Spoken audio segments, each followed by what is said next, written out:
Hey everybody, welcome to another episode of the True Scary Stories podcast with your host, the Creepy Fox. Tonight, join me as we relive and retell some of the true scary stories subscribers such as yourselves shared with me. Remember, if you'd like to be featured on a future episode, then make sure to send in your story using my user submissions email, tcfnarrations@gmail.com.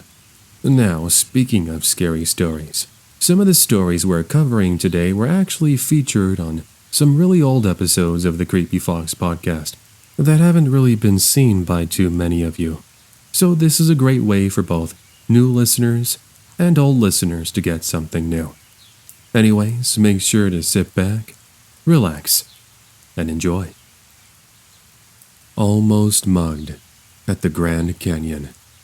This has been a long time coming, and I've been meaning to share one of my creepy stories for quite a while. Apologies for not getting back to you, but when you work at a grocery store full-time as a manager, you almost never get a break to just sit down and write, or even read for that matter. So here I am. This was something that happened to me late 1990s. When I went on a road trip as a means to move on from an ex-girlfriend of mine, who had essentially dumped me, where I would later learn she had been seeing my then best friend. It was rough, I'll admit, and as a young guy in his 20s with nothing but the world ahead of him in college, my studies took a turn for the worst. I can still recall the semester I found out the heartbreaking news. I barely passed my classes, and if it wasn't for some extra credit opportunities, I may have had to retake some courses. But that's besides the point. It's just some random information I wanted to share as a setup that leads to the road trip I just mentioned. Once that semester ended, my plan was to drive from my home in Southern California and head toward Las Vegas for a week, where I had an uncle that still lives there to this day. Then once I'd gotten my fill of the strip and casinos, I'd head toward Arizona and visit the Grand Canyon. Finally, after spending a couple of days doing some backpacking and some photographing, I'd loop back around and head back home. Sounded like quite the plan, and it was pretty peaceful at first. Now, I'm not really going to focus on my time with my uncle, since that was relatively uneventful. I'd say the only cool thing that happened was we went on a helicopter tour around Vegas, which I still have a photo of somewhere. Anyways, when I was approaching the Grand Canyon, it was around 7 in the evening, and I had been looking for a place to stay for the night. I ended up trying a couple of hotels, but when I pulled up and walked in to talk to the receptionist, they told me they were booked.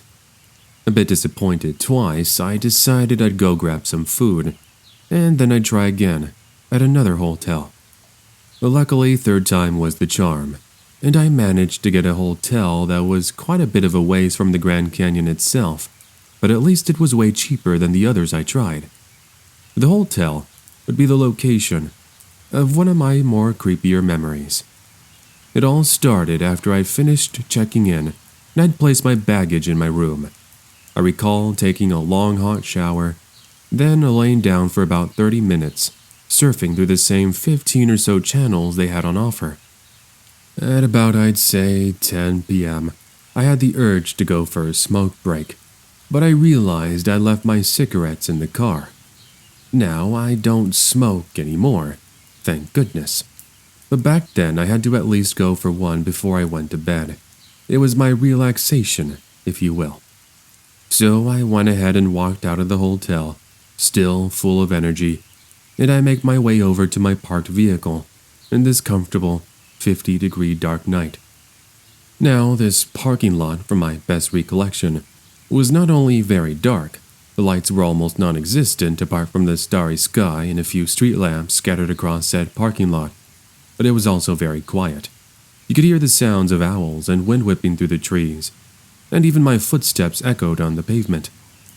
Well, I was standing next to my car, enjoying the peaceful evening, and then a set of footsteps could be heard, shuffling through the parking lot. At first, I didn't really mind them since I made the assumption somebody was just out for a walk. But after roughly 15 seconds of seeing no one, again it was hard to see anyways because the lack of visibility, I began to grow quite paranoid. It's a very difficult emotion to describe in words. A lot of times when I hear the stories you narrate here on the Creepy Fox, people will mention similar feelings, myself included. I can agree in saying that you can't really quite express it on paper. You have to experience it in person. So anyways, I'm still standing there having my smoke, like a complete moron. And just as the footsteps I was hearing grow louder and closer, a figure walks out from behind a couple of stationary vehicles. They were tall, scrawny, and it wasn't until they were just a few feet from where I stood I got a better look at them. The man appeared disheveled. Long, greasy, grayish-brown hair fell down his shoulders. A stench like something I would best describe as rotten eggs entered my nostrils, and his clothing was tattered and ripped, as if he had just gotten out of a fight with a mountain lion. This is the moment I began to grow nervous, as I finished my cigarette, and then I proceeded to lock my car, ready to head back to the hotel. All the while this man is just standing there, and staring at me. Nice evening we're having, right? The man said nothing. He just continued to stand there and stare at me as if I was speaking a completely different language, and all the while, his hands haven't left his coat pockets. Well, I hope you have a great rest of your night. Before I could finish my words, the man walks even closer, blocking my exit, and practically within breathing distance, tells me to hand over my keys to the car. I took a step back, and I tell him that wasn't going to happen. And what he does next forever sends shivers down my spine. In one quick motion, he takes out a knife and tries to slash at my stomach. I don't recall if it was cat-like reflexes or just my sense of fear, but I ended up jumping back at literally the last second, as he still managed to connect with my sweater, cutting off a bit of the fabric. I booked it back to the hotel so fast that I don't think I've ever run as fast as that ever again. All the while I looked back, only to see the man begin to run in the complete opposite direction and disappearing into the nearby tree line. By the time I made it into the hotel lobby, I practically gave a heart attack to one of the janitors, who I remember was mopping the floor, and I tell him about the man in the parking lot who has a knife, and I even show him the slash in my sweater. Needless to say, the hotel goes on lockdown and the police were called as we pretty much kept a lookout for the man with the knife. He never did come back, and when police arrived, I remember they did a full-on search of the area with park rangers, including the parking lot, forest, etc., until the all-clear was given. Now, I don't know if he was ever captured, but I do know for a fact I was seriously this close to being mugged and having my car stolen. Although considering he tried to attack me with a knife, he already went into the mugging, knowing full well he was going to take someone's vehicle, even if it meant by force. So friends, I can conclude by saying that being in any sort of fight or flight situation is no fun. Please, and I mean please, do your best to never fight back, especially if the person you're facing is armed. It's better not to be a hero, and there's no shame in running away from the danger. Literally, no one will give you a tough time for it. And really, they shouldn't, to be honest. Hey everyone, it's the Creepy Fox here. Just really quickly, before we continue with the video, I just wanted to let you all know that at the moment I'm currently organizing a charity for St. Jude, trying to raise some money to find cures for diseases. If this is something you're interested in and you want to help out, check the video player. Right below the video you can find a little tab for donation. You can check this out on any of my videos. Even just $1 helps out and goes a long way. It's completely optional, you don't have to if you don't want to. I just figured this was a nice way for us to all come together in the Creepy Fox family, try to raise some money and try to do some good in the world. But yeah, there's that. Anyways, let's go ahead and continue with the stories. Driving in Mexico at night is scary. Just like my title states, driving in Mexico at night can be quite the scary experience, especially depending on what state you're in. Now, obviously, you have the contenders like Sinaloa, Guerrero, and Michoacan, but as this happened in the year 2004 when I was 15, violence, although still prominent, was very rarely heard of during that time period. It's not like today in 2021, where if you live in Mexico, you're always hearing in the news about how there was a balacera, as it's called over there, almost every other night. Anyways, I'm not going to really get into that. If you're interested in true crime, you can look it up yourself. Instead, I want to focus your attention to an incident that occurred when I was on vacation, visiting some family in the state of Jalisco. They live in Guadalajara, a generally safe city that is the epicenter of the state when it comes to business and trade. You can walk down a street and be surrounded by any businesses you might think of. Shoes, clothes, food, you name it. There was an abundance of it. So I remember it was roughly a week into my stay. My uncle and aunt surprised myself and my two younger cousins by saying we were going to go to Puerto Vallarta for the weekend, which is a resort town a few hours away from Guadalajara. As a side note, if you've seen some of the older videos the Creepy Fox has put out, you'll see that he has included some footage of Puerto Vallarta in the past, so go check them out so you get a sense of where I was going to go. Anyways, continuing here. I remember how excited I was, as the last time I had gone there prior to my 2004 visit was in the year 1998, when I was only 9 years old, and I remember that year specifically because I ended up getting a cold while on vacation. Well, when we left for Puerto Vallarta, we didn't leave the house until roughly 4 p.m., as my uncle was taking care of some work at his clothing store earlier that day. It wasn't really a bother for me or my cousins, as we loved being able to sit in the back of the truck and let the breeze of the cold night flow through our hair, since during the daytime, it's practically an oven. Yes, if you didn't know, in Mexico, it is okay to sit in the back of trucks. Everybody does it. You just gotta make sure you're not jumping up and down and standing up, or you're going to go flying off if you're not holding on. Not that I think I've ever heard of it happen. Nonetheless, I remember we stopped at a Pemex gas station to use the restroom, as well as grab some chips and soda from the convenience store. One thing my cousins and I noticed as we waited for my uncle to return with our food was this somewhat fancy Mercedes-Benz with its windows tinted out that was parked at the very back of the gas station. There were a couple of men standing outside of it wearing sunglasses, from what I remember, just talking and appearing to be drinking. I recall I made a comment about how nice the car was, but other than that, we continued on with our jokes and games. Now, when my uncle came back out with the snacks, he told us we needed to eat the food inside the car, as he didn't want any of the food flying out of the truck, and then us complaining and crying. It made sense, so we hopped into the back seat, which to this day I'm so thankful that we did. We now drive back onto the main road, and are once again resuming our trip to Puerto Vallarta. This time, however, I recall I noticed that Mercedes that was parked in the back of the gas station was now following our truck. Now, considering it's not uncommon to encounter the same vehicle for miles on end, as this is a one single stretch of road, they don't really raise alarms.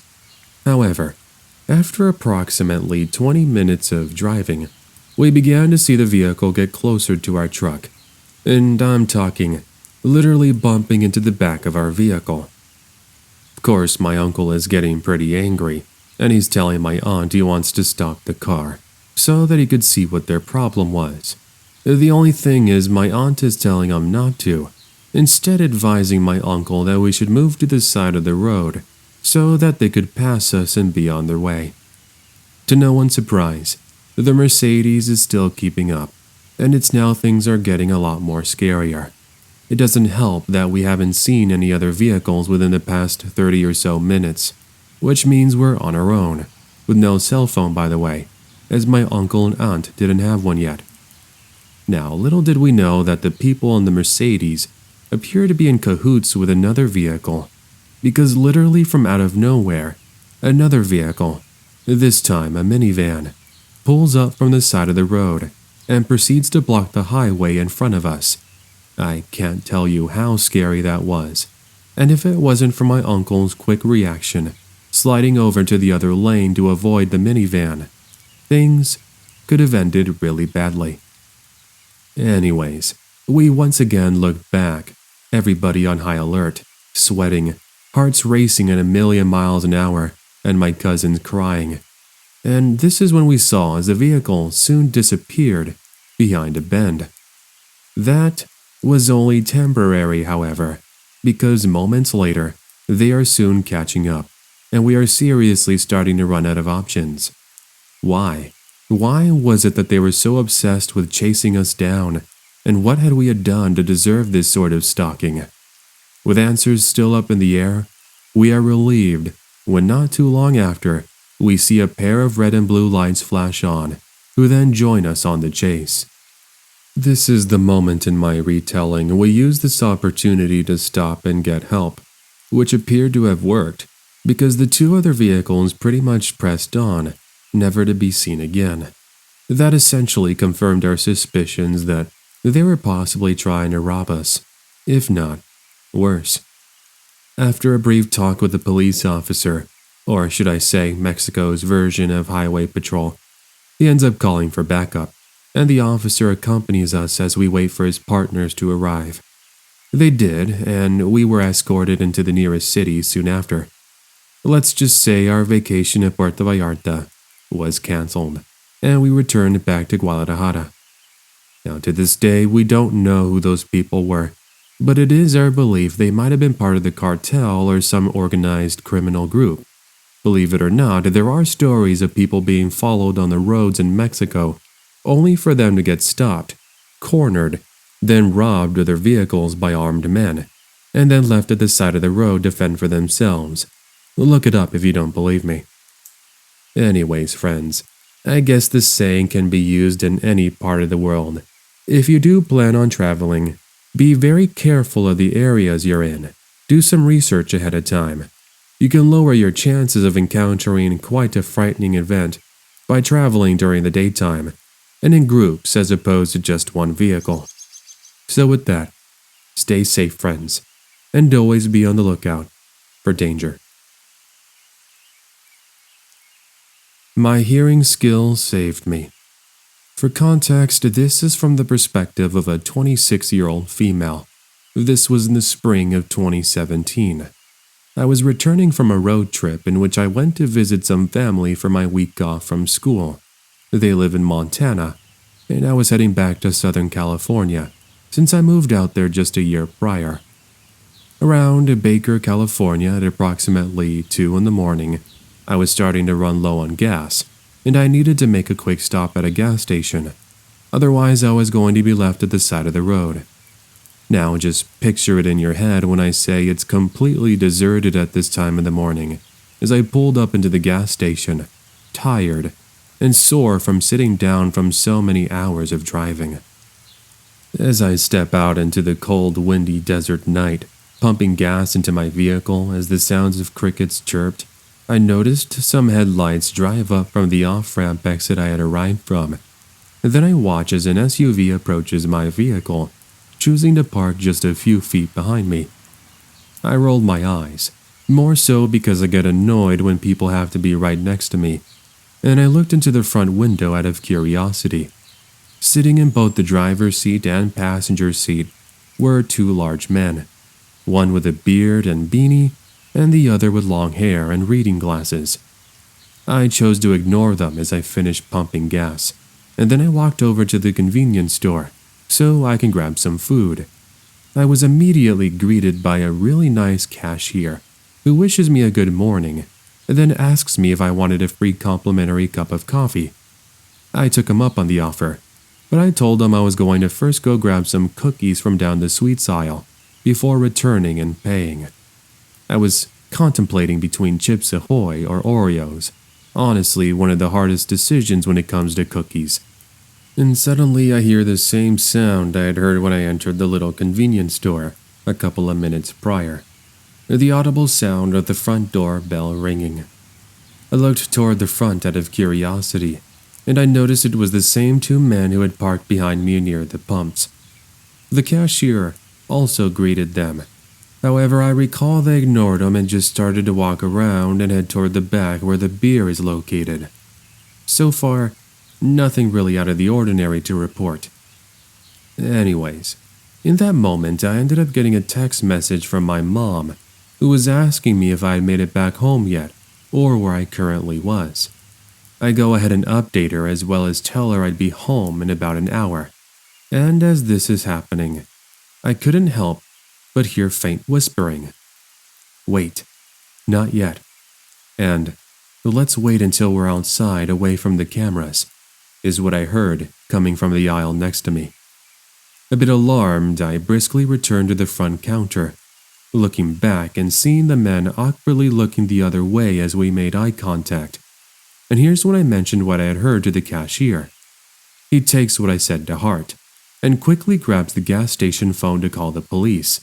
Once he said he needed officers here in a loud and stern voice because of a disturbance, the two men quickly jolted out of the convenience store, not even choosing to purchase anything or make any sort of apology. They then hopped into their vehicle and drove off, never to be seen again. That essentially confirmed to both myself and the cashier that they may have been attempting to grab me when I least expected it, and who knows what they might have tried doing after. That gives me nightmares even today as I'm sharing this. I honestly can't tell you how many stories I've heard since my experience in the news of similar reports of men trying to take women from either gas stations, rest stops, or the middle of nowhere. No less than 10 minutes pass and a police officer arrives to take both of our statements, as well as get some further insight into what just occurred. I left soon after giving my statement and I continued my way back home, a bit on the edge and paranoid, but relieved I'd overheard what the men had whispered, because I truly believe to this day they might have thought I hadn't heard them. Update. It's been years that this has occurred, and as far as I know, I'm not sure if the police ever did any sort of further investigation. There is nothing in the news, and I guess since technically they didn't actually do anything, they probably wrote it off as just a couple of creeps trying to give me a hard time. But what do all of you think? A big misunderstanding? Me being paranoid? Or something more sinister and dark? Leave it in the comments, and I'll give your responses a read. Nice car you got there. November 2019. I had taken a road trip up to Lake Superior, Michigan, to go and visit some relatives for Thanksgiving vacation. Joining me on the road trip from my home in Georgia to Michigan was my cousin Sam, who had come to visit me just a week prior. Now, I'm not going to waste any of your time talking about my vacation, but instead, we're going to focus on the way back home to an incident that truly left me at a loss of words. Now, I would like to consider myself an above-average driver, the kind of person who could drive long distances and not really have to stop unless it was for gas, food, or to stop and use the restroom to take a break. However, on this road trip back home, I ended up taking a few more breaks than usual due to me messing up my back while helping my uncle lift some coolers for our Thanksgiving dinner. It wasn't anything too serious, and within a week of returning home I was fine, but the inflammation and bothersome pain definitely extended what should have been an easy drive home by an extra couple of days. Anyways, I want to fast forward to an evening after I'd finished eating dinner at a McDonald's, which consisted of some chicken nuggets, French fries, and some Sprite. I was in the middle of nowhere, Tennessee, roughly 9 p.m., driving down the highway all by myself, and all the salt and sugar from a couple of hours earlier is starting to mix in my stomach. The gassy feeling from eating fast food is becoming a problem, and the urge to stop and use the restroom was growing more and more into a reality. The issue was finding a place to take care of my business. If anyone has ever driven through the rural parts of Tennessee, you know finding a rest stop is quite the challenge. I remember taking a look at my Google Maps and saw that there was a visitor center/rest area in approximately 10 miles. Let's just say I may have or may have not went high above the speed limit because it was getting to the point where I couldn't take it anymore. Thankfully, I didn't bump into highway patrol.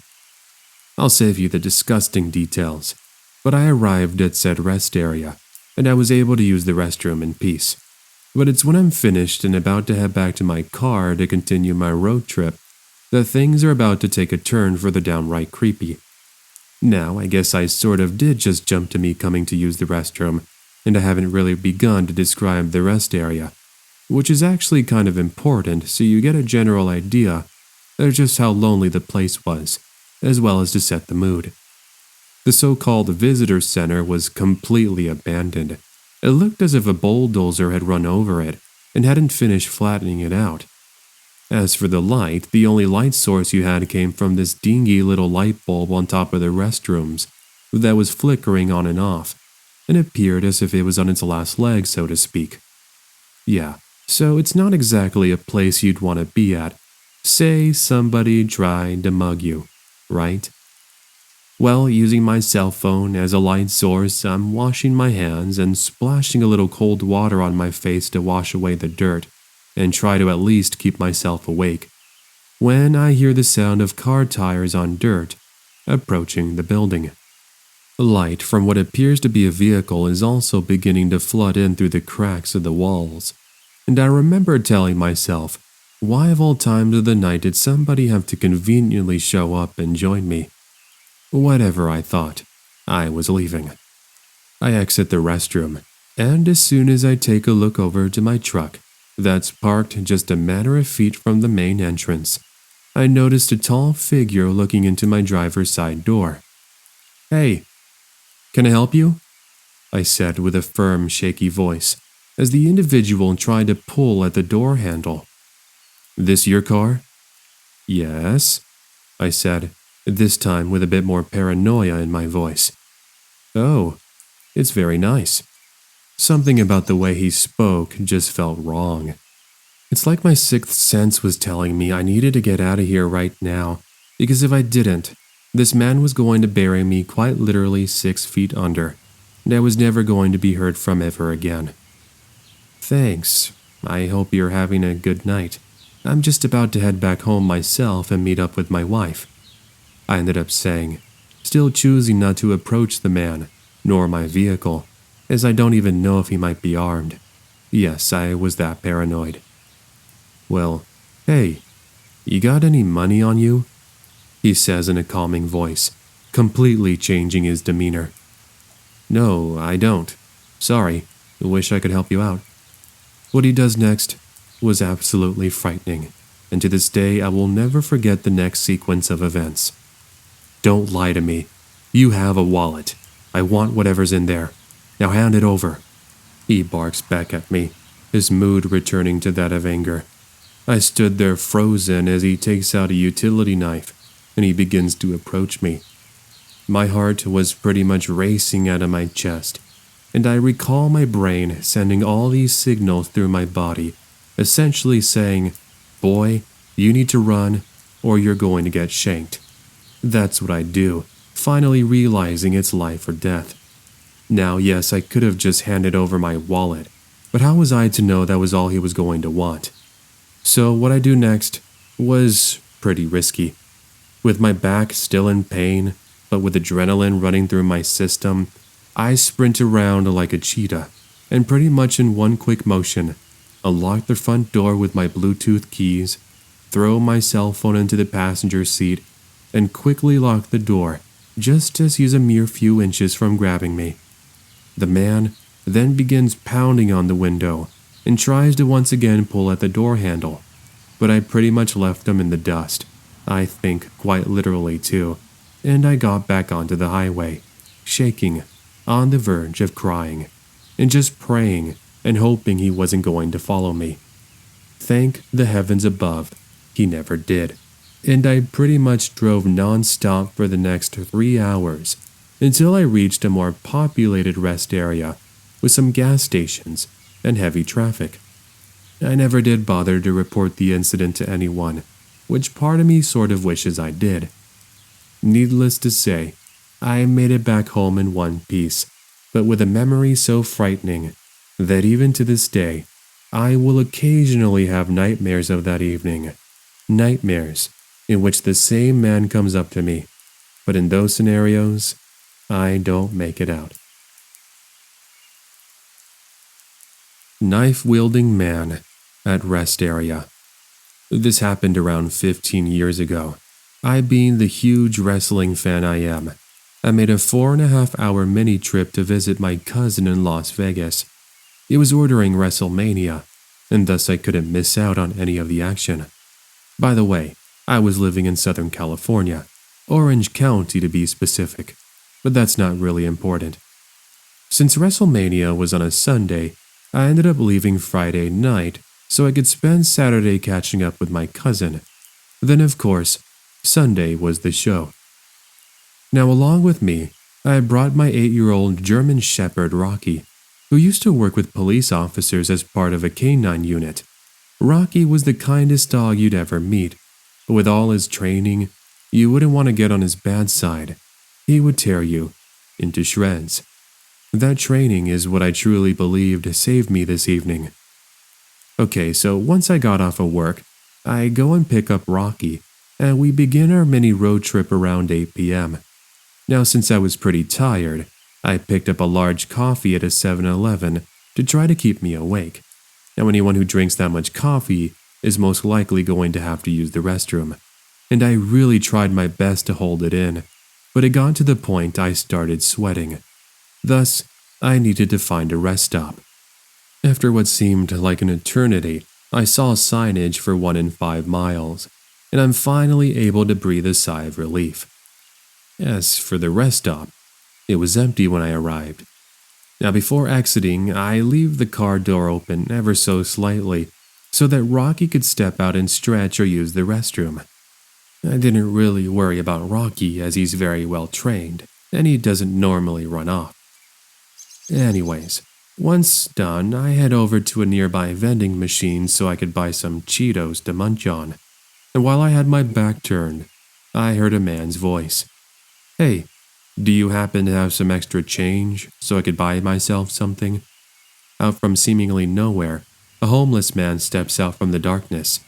He looked to be in his mid-40s. Me, being the kind person I am, I actually ended up buying him some chips, hoping this act of kindness would give me some good karma points. But this is when I made the mistake of turning my back. Moments later, I feel something sharp pressed against my sweater. Don't you dare make any sudden movements. Do exactly as I say, and I promise you won't get hurt. Great. This was it. The guy had me in the palm of his hands. He was starting to push me toward the back of the restrooms. I already knew this wasn't going to end well. So that's when I say, "Rocky, come here, boy." This man was confused, but it was a risk I had to take. Otherwise, Rocky might have been a little too late. Suddenly, we heard the sound of barking, and this man gets distracted long enough for me to run out of the way. Like a bolt of lightning, Rocky pounces on this man, and the knife falls to the ground. The man then begins to wrestle with Rocky, but he's got a really good grasp of his arm. Immediately, I kicked the knife out from reaching distance, as all of a sudden, headlights appear out of nowhere. It was another family. They, as you probably could have guessed, were surprised at the sight they were witnessing, but I was able to get them to help me out. Anyways, in short summary, we ended up calling police officers, and the man was actually arrested. As for Rocky, he ended up getting a bunch of extra treats and belly rubs that night. Thank you, Rocky. You're the best dog I could ever have. Desert Encounter. This occurred back in the early 2000s when I went on a road trip with my friend Robin. I'll give you some background information to lead up to what happened. Both of us are avid photographers, and we're really into taking pictures of the wilderness. We've spent many hours building our portfolios with pictures from the mountains, the woods, and the ocean. Something we really haven't done, however, is go into the desert and take pictures of the landscapes out there. With that mindset, we planned on taking a trip to Utah. Utah, for those who know, is well known for its state parks and its beautiful desert vistas. So with that, we both ended up planning our next road trip. We were both working different schedules, however, so getting vacation at the same time did take a while. Finally, however, after about a month, we were both able to get the same time off. It was set. We left our town in California at around 5 in the morning, and we started our week-long adventure. We proceeded to enjoy miles of driving and singing along to our favorite songs. Yes, I know, kinda lame, but it's how we passed the time. After making a few stops here and there, we ended up arriving in Utah late afternoon. You can imagine after driving all that time, we were both pretty tired. After getting some sleep, our next plan was to go camping out into the desert. However, before leaving, we made a stop at a little convenience store where we would pick up some food and other small essentials. After that, we get into our rented trailer and we start to make our way to the state park that was shown on our map. When we arrived, we get to this area where one can stop and park their vehicles. One nice thing we did notice was this road that we could follow that would take us out further into the desert. We really didn't feel like walking all the way out there anyways, and so we would drive along until we found a spot to camp. Now, something that came to my attention was this dark unmarked minivan that was parked in that area. Actually, it was the only car we had seen in our entire time there.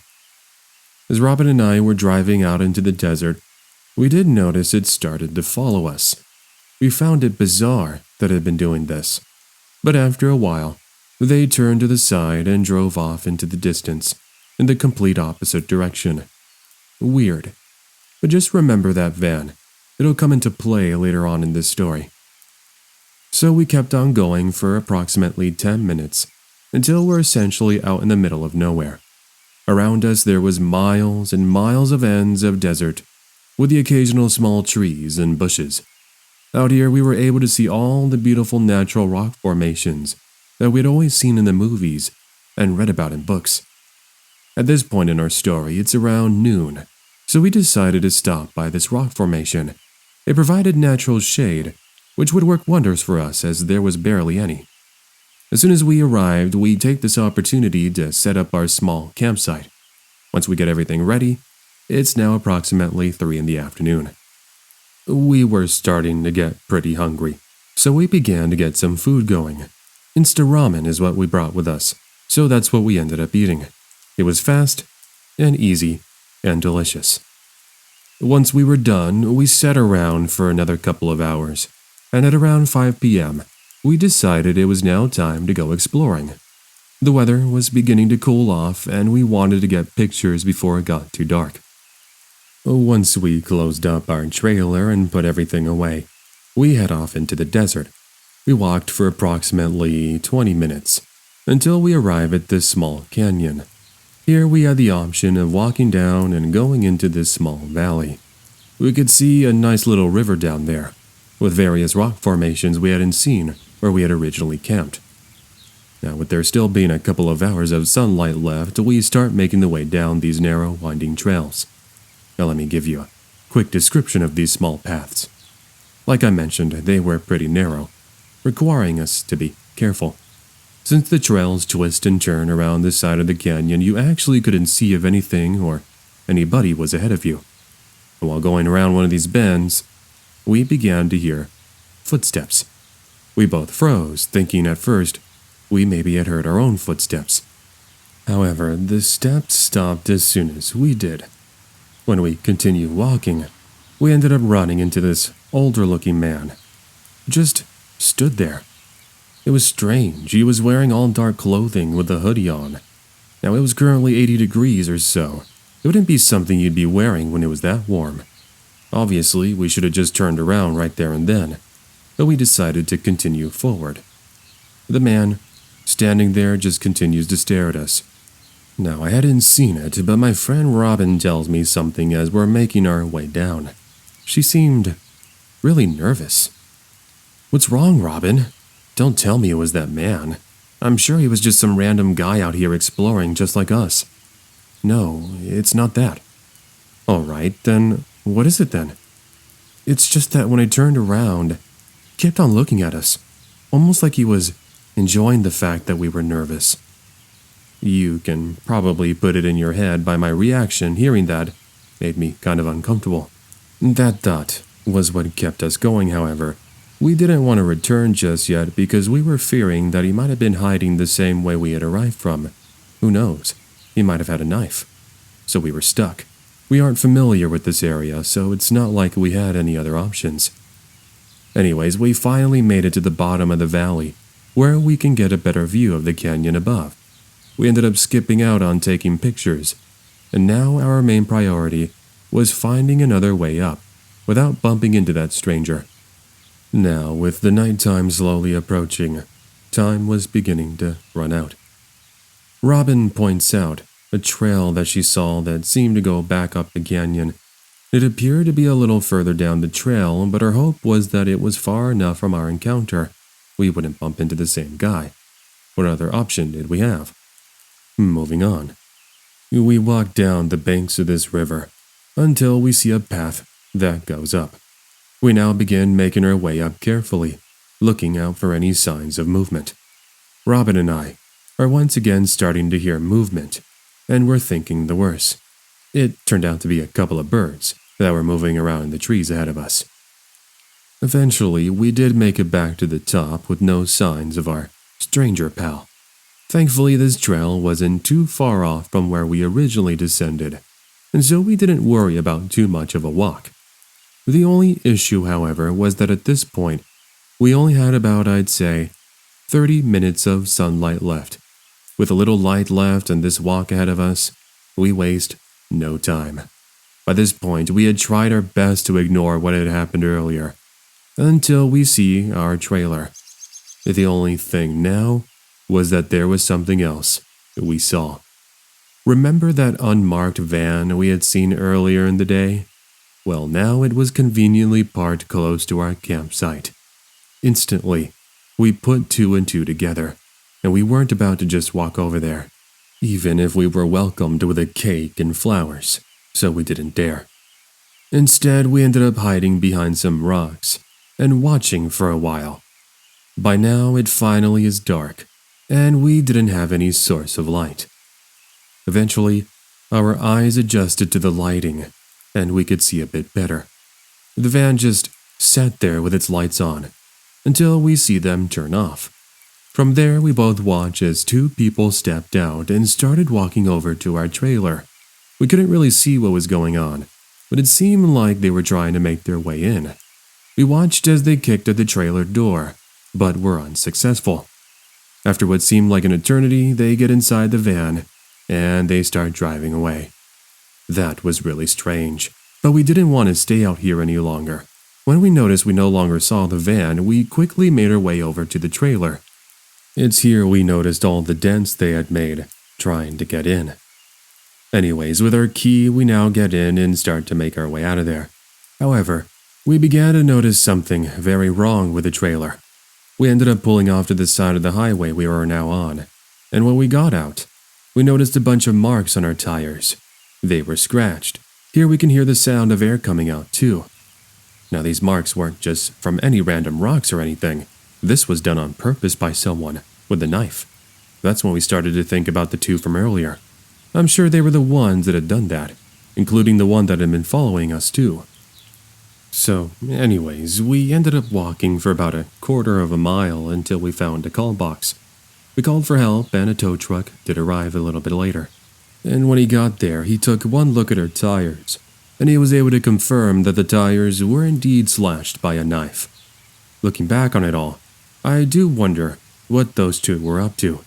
Had we been there sleeping in our trailer, who knows what might have happened. Either way, we never did see them again after that, so I guess that's the important part. The late night troubles. This was back sometime in the late 1990s. My now wife, girlfriend at the time, and myself were on a cross-country road trip, driving through the great American countryside. We were somewhere in New Mexico, if memory serves me correctly, and it's here my wife needed to use the restroom. This was fine since we needed to fill up the car anyways, as we were already running low on fumes. So the search for a place to stop began. My wife luckily spots an advertisement for a Taco Bell and a Chevron gas station, and thus we head on over there. Now it was 2 in the morning, so the already quiet and isolated desert was made worse with the sounds of silence and crickets. This made this experience that much more eerie, especially considering we were practically in the middle of nowhere. Anyways, we both step outside and I get to filling up our Toyota. Meanwhile, my wife heads inside to use the restroom. Fast forward a couple of minutes, and my wife returns with snacks in hand. Now, this is the part where I wish we would have just left, but seeing as I was in the mood for a hot dog, I head back in while my wife sits down in the car and munches on some M&Ms. Worst mistake of my life. So I grab a hot dog and some soda, and I just so happen to look outside while I'm paying the cashier. In the distance where my car is, I can see what looks like a man speaking to my wife. My wife was still in the car, by the way. I found this odd, and I kept looking, and then I can see him reaching for the passenger side door handle as he attempted to open it. I wasn't having any of that, so I quickly run out, leaving my hot dog and soda on the front counter. "Hey, what in the world are you doing? Knock it off." The man turns around, and he reveals that he was armed. It looked like a Beretta or a similar model. I froze as he now demanded we give him all the money we had. The thing was, my wallet was in the car, and all I had with me was a few dollars and change. In the moments that seemed like they took forever, I'd tell him to let me step into the car so I could grab the wallet and then hand it over. It was risky, but it was definitely worth a chance. He agrees and keeps an eye on me as I slowly and carefully inch my way toward the driver's side. Meanwhile, my wife is continuing to cry. Well, since the key was already in the ignition, all it took was for me to press on the pedal, and we could possibly avoid this altercation. And that's what we do. I tell my wife to get down, and when she does, I floor us out of there. The last thing I remember was both of us looking into the passenger side window, and the man staring at us in confusion. We were out of danger. But what about the cashier? Well, as far as I remember, the man was never robbed, as I called the local sheriff's department, and I mentioned the location. They told me there were no reports of any robbery. So maybe he decided it was better off not to go after anyone. Needless to say, had things turned out differently, I might not be here to tell this story, and that is absolutely frightening. Delivery driver to the rescue. I was on a road trip with my mom and dad, and we were coming back from visiting my grandparents, who were living in Northern California. This was back in the early 1990s, when I was still in elementary school. Now, I don't exactly remember where we were at, but I know it was later in the evening, around 11 p.m. At one point, our dad mentioned we needed to fill up the car, thus my dad needed us to stop. So we take an exit that had us arriving at an AM/PM gas station. Once there, I head into the store with my mom. Meanwhile, my dad takes care of filling up the car, as well as cleaning the windshield. This is when the first sign of scary would take place. Inside the AM/PM gas station was the cashier, and one other customer, who looked to be a delivery driver from the looks of it. I remember him complimenting my mom, and then saying how beautiful of a daughter I was. My mother thanked him for the kind words, and he returned to stocking up the shelves. Now, just so you know, this delivery driver is going to play an important role. So I went to look at the various snacks while my mother went and used the restroom. Now I know what you're thinking. Why would my mom leave me on my own? Well, this was during a time when people were more trusting of one another, so it was something she wasn't really concerned with. Anyways, while my mom was in there, the delivery driver sees me and he offers to buy me and my family any snacks we wanted. He told me he reminded me of his daughter, who he hadn't seen in many months. Very kind of him, so I took him up on the offer. Now, as we head toward the front counter, that's when it happens. A masked man runs into the store, armed with a switchblade, and he's demanding we all remain quiet and do what he says.